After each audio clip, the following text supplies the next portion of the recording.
नमस्कार मित्रांनो, छोट्या छोट्या गोष्टी या चॅनलवर आपले स्वागत आहे।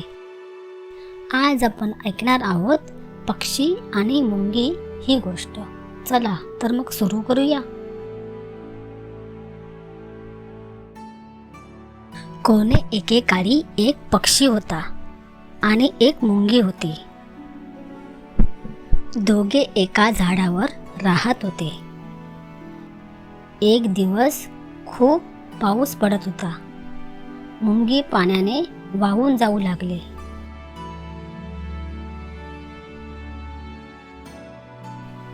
हे पाहताच पक्ष्याने काही पाने तोडून पाण्यात टाकली।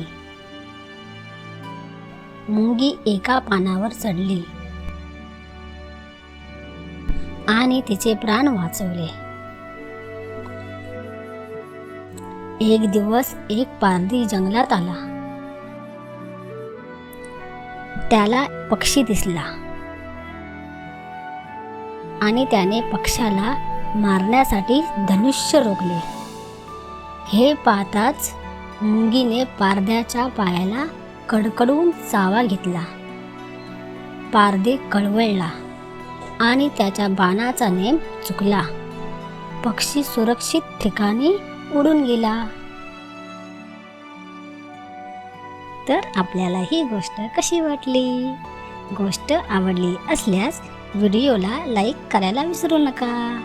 हा व्हिडिओ तुमच्या मित्रमैत्रिणींनाही शेअर करा आणि अशाच नवनवीन गोष्टी ऐकण्यासाठी चॅनलला सबस्क्राईब करा।